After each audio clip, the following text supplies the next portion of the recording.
All healing goes through 3 distinctive stages.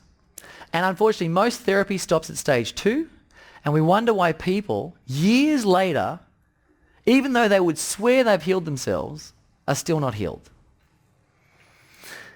So it works like this. Stage 1, and you can write these down in your manual probably, maybe around page 1, wherever you're taking notes is fine. Around 140 or something, there might be some lines there. Stage 1 is awareness. What's stage 1?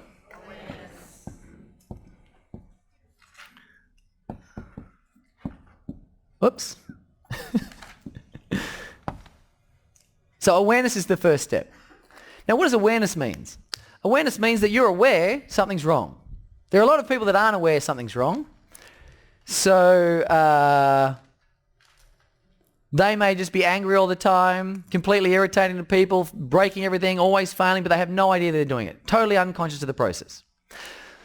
I'll give the example of a cigarette smoker. Cigarette smoker smoking cigarettes, nothing's wrong. I'm smoking cigarettes, who cares? I'm doing it. Not a problem at all. Don't even have a second thought. I light up cigarettes, don't care, I just love it. Love it, smoking's awesome, right? One day the cigarette smoker goes to light up a cigarette and goes,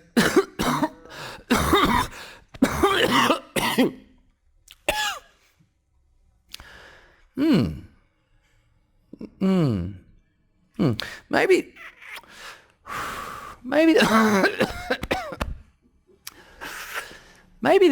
this is not so good for me. I'll finish this though, right? Now they're aware. Now we've got some awareness. Now there's aware that something has to occur, right? Once you get awareness, you go to the second step if you do some work on yourself. And that is acceptance. Now do you spell acceptance with an A or an E next? A. Yeah, me too.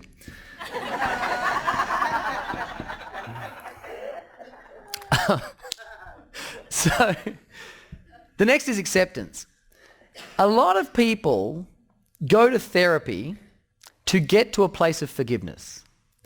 And forgiveness is okay. There's nothing wrong with it. Apart from the fact that you're not healed, apart from that, there's nothing wrong with it, right? Forgiveness feels wonderful to people. It really does. When you can say, I forgive you, it feels good, doesn't it? And you feel like, whoa, what a shift.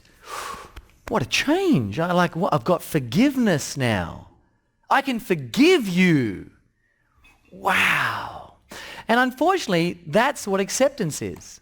You've accepted that it's happened and you're at a state of forgiveness now. And most therapies go, great, you can forgive them, you can, go out there and have a great life. Now, question. Say you'd never met me before in your life ever. And I walk up to you and I give you $1 million worth of diamonds. And I say, there you go. That's my gift to you. Do whatever you like with them. Take them. There you go. And I just walk off. And you never see me again. Are you going to forgive me for giving you those diamonds? I'm going to ask the question again. Are you going to forgive me for giving you those diamonds? It defies logic to forgive me. What the heck is there to forgive? There's nothing to forgive. I gave you a bag of diamonds. What are you likely to do when you think about me? You're going to appreciate me. Interesting. So let me just get this clear. When I give you a bag of diamonds, you're not going to forgive me, but instead you're going to appreciate me. Okay.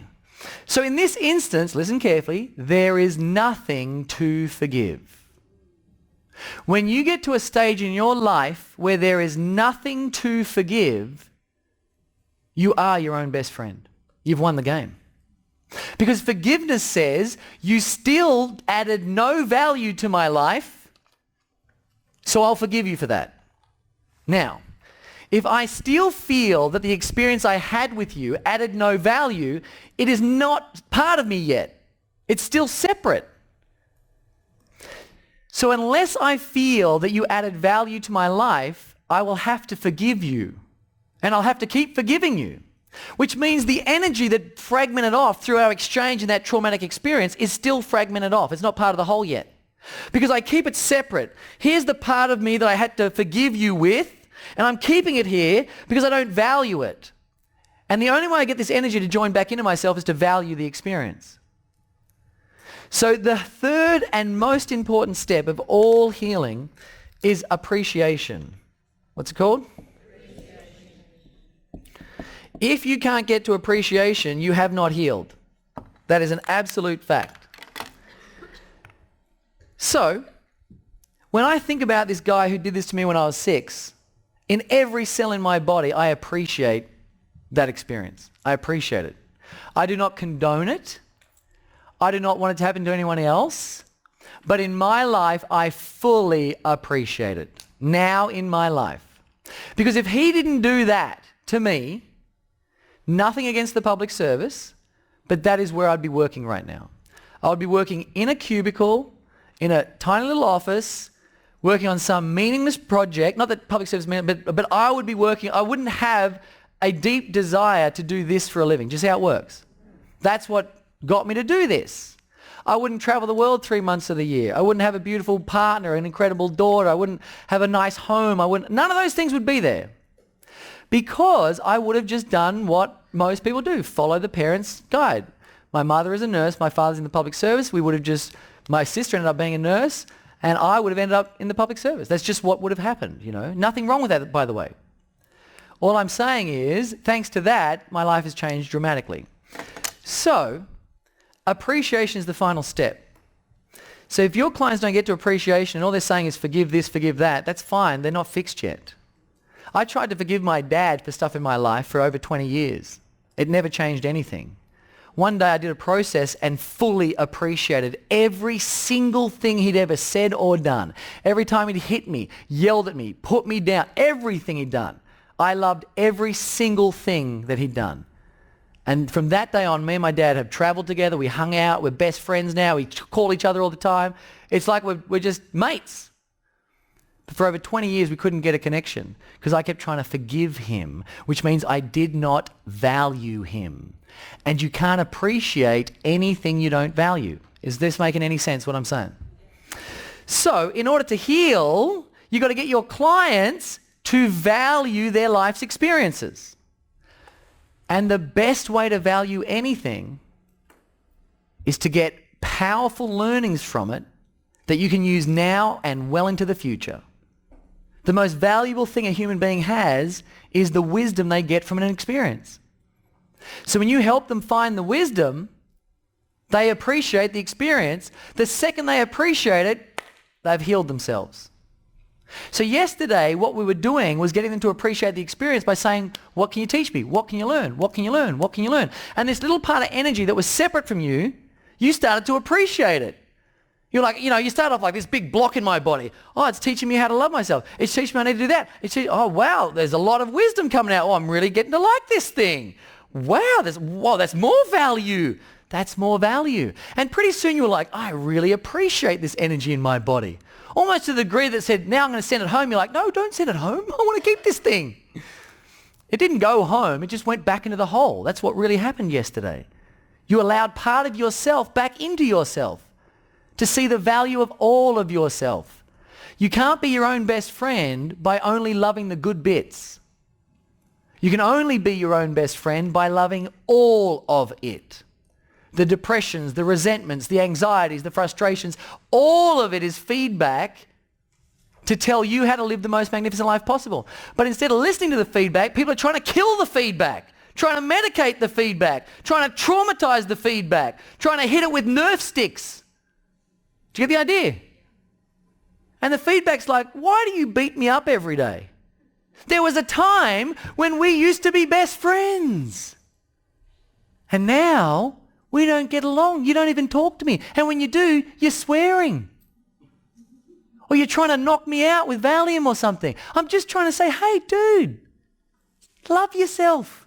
Hey, dude, catch up with your mates a bit more. Hey, buddy, go for a swim in the ocean. And you're like, get away, I hate you. Do you get the problem? Is what I'm saying sinking in? So everyone in this room, you've got to start appreciating your life. Everything in it. If there's one thing in your past that you don't appreciate, you are not your own best friend. So you have to work out how to do it. And you've got to put in the work. It doesn't just happen like that. You've got to put the effort in. You got to do the work. You can't look at these techniques and read them and say, oh yeah, I see how that works. I'm good. I saw how it worked. I'm fixed. I actually saw how that worked. I understood it. Understanding something gives you insight. It does not give you healing. Doing something gives you healing.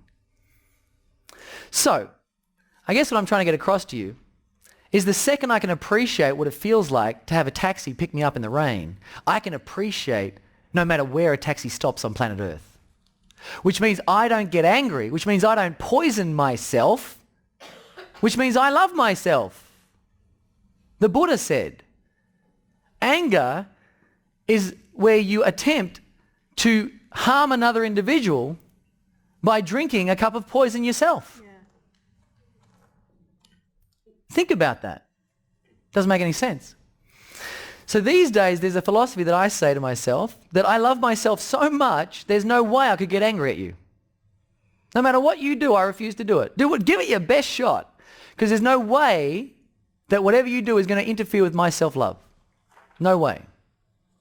Is this interesting what I'm saying? Yes. When you have that level of love of self, you can imagine the way you now treat people around you. You can now imagine the way you show up, the way you connect. You can also imagine the depth of the love you have in your own relationships with the people you connect with. All of that emanates out from that single idea.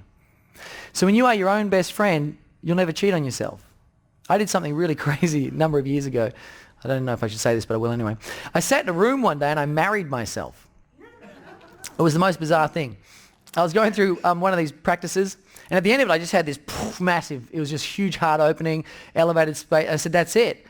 I said, Ben, I've been wanting to say this for a while, man. Will you marry me? Literally. And I said, yeah, of course. And I said, what are the guidelines? And this is all inside my head. What are the guidelines? And the guy, and basically was, you can't cheat on me. That's it. I said, well, what's cheating? And they said, well, cheating is where you take someone else's opinion over your own. Cheating is where you take the way someone else looks at you over your own. It's that. That's cheating. I said, okay, I'll give it my best shot. And as a result of that, I started to care less about people's opinions. Not care less about people, but less about their opinions. So, we're going to do a technique now that allows you to go back, find the appreciation, come back, and bring it into the present. But hopefully you now have a much clearer understanding of what healing really is. Because there are thousands, how many? Thousands of healing processes that stop at number 2. They stop right there. You are finished now. But until a client looks me in the face and says, Ben, I truly appreciate that experience, then we have not got a healing. We haven't got it. Because you're still trying to forgive, which means you got no value. You never need to forgive anybody who provides value to your life. And everything that ever happened to you is valuable if you're willing to, and you might want to write this down, dig for the diamonds. You got to dig for the diamonds. Every experience has undiscovered value if you're willing to dig and mine it. From a metaphysical perspective, every experience you have has a meaning to be taught to you. Every one of them, if you look for it. But you have to get out your excavator and keep digging until you find a diamond. If I said, hey, outside this room, just in this little area here, there is $1 billion worth of diamonds, I promise you. Raise your hand if you're going to keep digging until you find them. You're not going to stop. Even after 3 weeks, I'm like, no, I promise you. I swear they are there. If they are not there, I will give you 5 times the diamonds I said were there. You will dig until you find the diamonds. You get that? You're not going to stop. Because you want the value. So when you start to data mine your own mind or data mine a client's mind and you start to dig for those diamonds, you don't stop digging until you find the diamonds. And the second you find the diamonds, it's a heart full of appreciation. They love themselves.